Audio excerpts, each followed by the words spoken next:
Eron va O'zbekiston terma jamoalari o'yini boshlanishi arafasidamiz. Jamoalar tarkiblar bilan tanishib oldingiz. Qaror qildi. Bunday vaziyatda to'pni ushlab olaman deyish to'g'ri qaror bo'lmasa kerak. Haqiqatan ham Dejaga hujum davom etyapti. Zarba va to'p darvoza to'rida. Andranik Teymuryan to'pni sherigiga uzatayotganda o'yindan tashqari holat qayd etildi. Mezbonlar yordamchi hakamga e'tiroz bildirishyapti. Bu Muhammad Al-Jalaf Al-Mehayri. Hisob 0-0 ligicha turibdi. Tomosha qilamiz. Bu yerda o'yindan tashqari holat hali yo'q. Mana bu yerda ham hali hammasi risoladagidek, lekin mana bu joyda Ignatiy Nesterovning bevosita oldida turib olgan futbolchi darvozabonning e'tiborini jalb qilib, unga xalaqit qildi deb hisoblagan yon chiziqdagi yordamchi hakam bayroqchasini ko'tardi. Ali Hamad Al-Badvaviy hushtak chalib, o'yindan tashqari holatni qayd etdi va mezbonlar darvozaga kiritgan to'p gol sifatida inobatga olinmadi. Dejaga to'p tepganda mana shu Teymuryan kelib, hech narsa bo'lgani yo'q, xotirjam harakat qilish kerak degan edi. Ana endi o'zining g'azabi chiqishini ko'ring. Azbek Haydarov 4-hakamga voqea qanday rivojlanganini tushuntirishga urinyapti.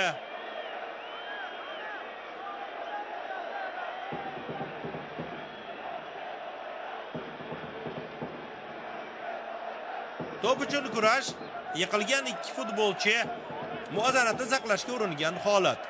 Yana tomosha qilamiz. Eronlik futbolchining oyog'iga sherigi bosib o'tib ketgan ekan. Turayotgan futbolchi yana cho'zilib yotib olishga intilganini ko'rdik.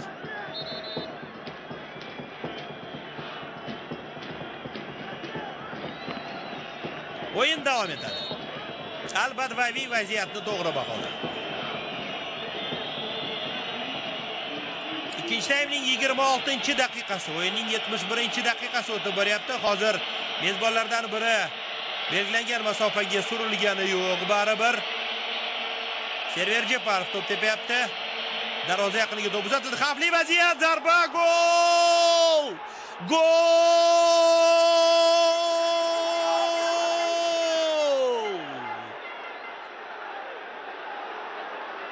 Va nihoyat, qadrli tomoshabinlar, uchrashuvning 71-daqiqasida Ulug'bek Baqoyev Eron terma jamoasi darvozasiga to'p kiritdi. Ulug'bek Baqoyev qachon gol uradi deb juda ko'p kutgan edik. Keling ochig'ini tan olaylik. Mana bu yerda himoyachilar Ulug'bekka yetarli e'tibor berishmadi va buning uchun terma jamoamiz hujumchisi mezbonlarni jazoladi. Chiroyli gol, ishonchli gol, haqiqiy gol. O'yindan tashqari holat haqida gap so'z bo'lishi mumkin emas. Mana stadionda yordamchi hakam buni ko'rsatdi va ekranlaringizda bu haqdagi ma'lumotga siz ham ega bo'ldingiz. To'p maydon tashqarisiga. Ana xolos. Mezbonlardan chiqib ketdi deb himoyachimiz ham darvozabonimiz ham to'xtab qolishdi. Yordamchi hakam maydon egalari burchakdan to'p tepadi deb ko'rsatdi.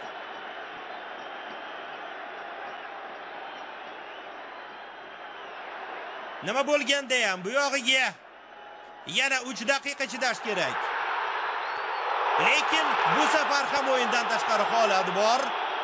Eronliklar sevinishga shoshilishmasin, siz esa xavotirga tushmang.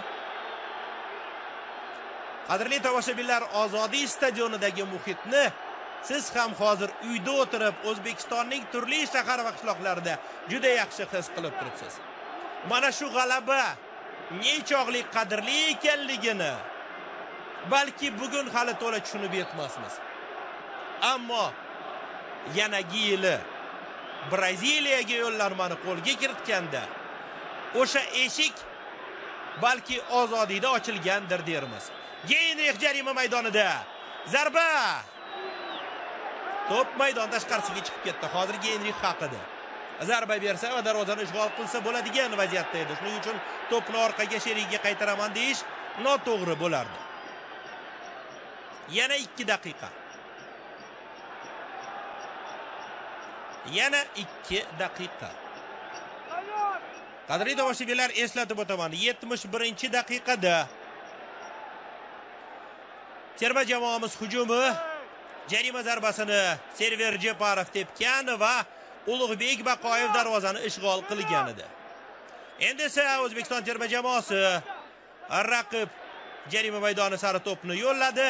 Darvozabon Mahdi Rahmatiy, qarang, tomosha qiling. Shoshganidan nima qilishni bilmay to'pni maydon tashqarisiga chiqarib yubordi.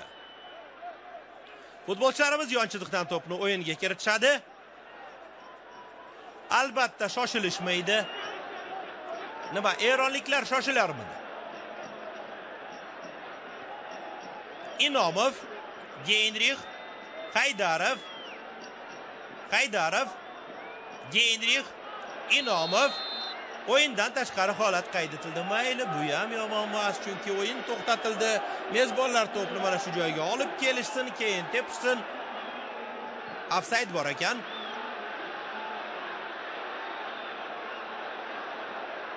Ignatiy Nesterov to'pni egallab oldi. Eronlik futbolchi himoyachimizni turtib o'tib ketdi. Va Nesterov hozir to'pni kuchli zarb bilan oldinga yo'lladi. Ignatiy Nesterov tepgan to'p uchun kurashda Geynrix qo'pollik ishlatdi deb hisoblagan hakam jarima zarbasi belgiladi va eronliklar balki so'nggi hujumga o'tishayotgandir. Mana bu yerda futbolchilarimiz bir-birlarini tushunishmadi. Va Eron mag'lubiyatdan qutulib qolish uchun juda qulay imkoniyatga ega bo'lgan edi. Zarba noaniq chiqdi. Qadrli tomoshabinlar, hakam qo'shib bergan 4 daqiqa o'tib bo'ldi. Qarang, mana Shorahmedov to'xtab qoldi. Nesterov to'p tepayotganda unga nisbatan raqib futbolchisi qo'pollik ishlatdi. Qaytgan to'pni zarb bilan tepishganda yana Nesterovning o'zi darvozaga kirishiga yo'l qo'ymadi. Ashkan Dejaga Nesterovga nisbatan qo'pollik ishlatgan edi, lekin futbolchilarimiz to'pni yana maydon tashqarisiga chiqarib yuborishdi. Muhtaram tomoshabinlar, g'alaba muborak! Azizbek Haydarov Birlashgan Arab Amirliklarida o'ynaydi. Ala Hamad Al-Badvaviy Birlashgan Arab Amirliklaridan kelgan edi. Yurtdoshlar bir-biriga o'yin yakunlanganida minnatdorchilik bildirsa nima qilibdi. Eslatib o'taman, 71-daqiqada Ulug'bek Baqoyev kiritgan gol O'zbekiston terma jamoasiga o'ta muhim g'alabani olib keldi. Qadrli tomoshabinlar, O'zbekiston terma jamoasi so'nggi saralash bosqichini juda yomon boshlagan deb aytganimiz, avval yutqazgan, keyin durang o'ynagan O'zbekiston endi navbatdagi g'alabadan keyin Qatar maydonida g'alaba, Eronda g'alaba, ochkolarini 8 taga yetkazib oldi va A guruhida birinchi pog'onada O'zbekiston terma jamoasi turibdi. Mirjalol Qosimovni, uning yordamchilarini, terma jamoamizning barcha mutaxassislari va futbolchilarini, barcha ishqibozlarni mana shu orziqib kutilgan g'alaba bilan samimiy muborakbod etishga ijozat berasiz. Yana bir noxush an'anaga chek qo'yildi. 2012-yili biz Osiyo chempioni Yaponiyani ilk marta mag'lubiyatga uchratgandik. Endi Eron ustidan qozonilgan g'alabamiz ham bor. O'zbekiston birinchi o'rinda. Endi uydagi uchrashuvlarda g'alaba qozonsak, biz Braziliyaga boramiz. Barchamizga mana shunday xush kayfiyatlarda bir-birimizni tabriklash nasib etaversin. Mana shu joyda reportajimizga yakun yasash vaqti kelganini ko'rsatishyapti. Xizmatingizda rejissyor Nodir Rahmatov, sharhlovchi Mirzahakim To'xtamirzayev bo'lishdi. E'tiboringiz uchun tashakkur. Yana Oynai jahon orqali uchrashguncha xayr, omon bo'ling.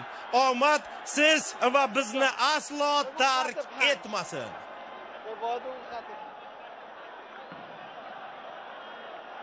خدا بخش اینو میگیری من بقیه رو جمع کنم.